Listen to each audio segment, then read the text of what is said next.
Vamos a hablar de la ley de telecomunicaciones, pero antes quiero saludar a don José Mirtemado, hacía tiempo que no venía. ¿Cómo está? Gusto de saludarlo, buen día. Buen día, Gary, ¿cómo estás? Bien, gracias.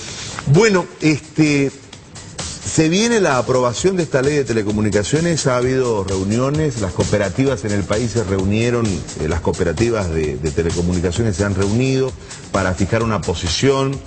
¿Dónde queda el derecho de la gente que hace a la cooperativa, ¿no? Las acciones de la gente y demás? ¿Qué plantea esta ley y por qué tanta preocupación? ¿Y por qué debe preocuparse el socio de cada cooperativa, don José?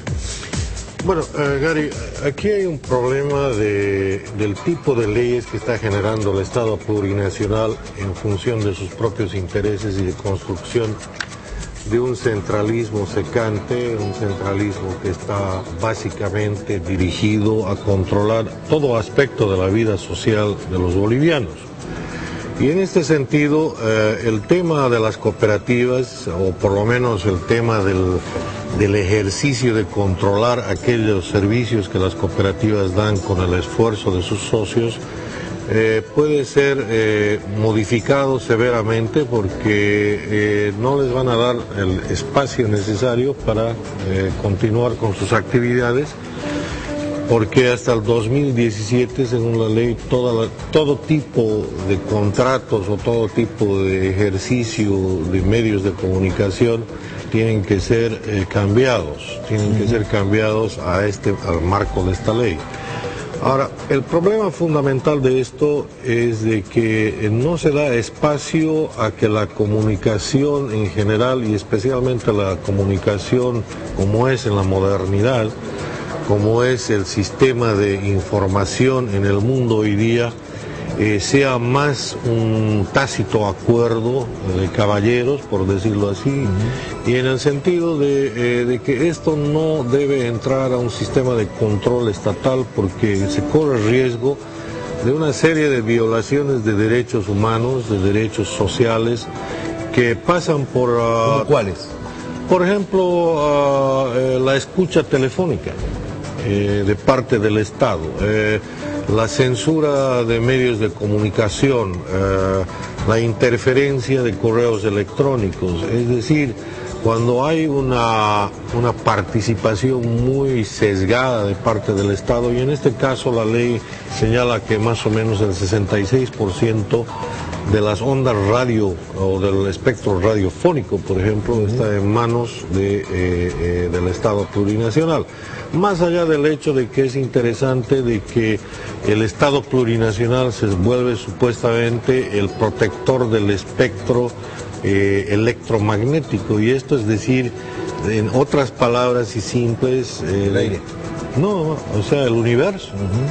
O sea, el electromagnetismo es un continuo físico fluido en todo el universo, por lo tanto el Estado plurinacional va a proteger el universo. O sea, estamos en una situación donde este gobierno, a través del Estado plurinacional, está básicamente jactándose y tomando responsabilidad sobre cosas que nos ha demostrado en el pasado de que no es responsable. Tenemos muchos problemas en este país debido a la toma de malas decisiones que se han hecho, empezando por toda esta última ley que acaban de discutir ustedes con el senador Antelo, hasta algunos aspectos que tienen que ver con la protección del medio ambiente, como es el caso de TIPNIS, o más aún todo el proceso del acrecentamiento de la economía política de la cocaína. Entonces, en este contexto, una ley de telecomunicaciones, exactamente para qué serviría cuando no hay aspectos de este gobierno y de este Estado que no son defendibles, ¿no? El tema de todo es el control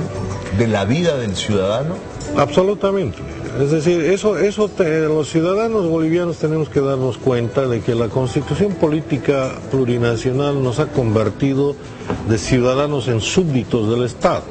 O sea, ya no somos ciudadanos que podemos interpelar el poder del Estado, sino somos súbditos que estamos obligados a hacer, por ejemplo, este tipo de votación plebiscitaria como supuestamente se la va a hacer en el caso de la ley de magistrados. En el caso de las telecomunicaciones, vamos a estar obligados en cierta manera, en ciertos momentos, digamos, a registrar nuestros correos electrónicos, porque hay aspectos de la ley que son muy generales, muy abstractos, y van a afectar el sentido general de la comunicación en una sociedad globalizada donde la información o el libre flujo de información es absolutamente importante para el funcionamiento de las sociedades. Ahora, todas las leyes que planteó y que generaron resistencia en el país terminaron siendo aprobadas, ¿no? Sí. O desmembradas y haciendo varias leyes y terminaron desarticulando ciertos movimientos cuando el gobierno quiso imponer algo. Creó varias leyes y desmembró una que era demasiado fuerte, digamos, en cuanto a la oposición. Cosas de fondo en las leyes planteadas que generaron resistencia no fueron cambiadas. Sí, algunos textos que no iban al fondo, sino más bien a la forma. ¿Cuál es la posición? ¿Qué es lo que debe hacer, en este caso las cooperativas, los medios de comunicación, la gente en general para evitar el control, inclusive de sus medios? Bueno, hay un problema aquí donde la sociedad civil tiene que empezar a interpelar el poder, la ciudadanía natural del país, porque si vamos a hablar de los súbditos inscritos en la Constitución no vamos a llegar a nada. Yo creo que tiene que haber una especie de rebelión de parte de la ciudadanía en términos de ejercer un control mayor y una interpelación directa al poder que maneja el partido de gobierno dentro del Estado plurinacional. No hay que olvidarse de que estamos cometiendo un grave error los ciudadanos, estamos aceptando la imposición de 2/3 de personas que ni siquiera entienden lo que están aprobando, y no es porque sean indígenas, simplemente es una conciencia política muy poco vista en el mundo, donde la gente simplemente no toma recaudo respecto al tipo de medidas que se están aprobando. Entonces yo creo que hay que interpelar a la Asamblea Plurinacional, hay que interpelar al Ejecutivo, y las cooperativas en este sentido, por ejemplo, van a tener que defender sus intereses sociales, porque se supone de que este es un Estado plurinacional que favorece a los movimientos sociales, y las cooperativas son parte de un movimiento social que han establecido su derecho sobre dar servicios mucho más baratos en ciertos momentos.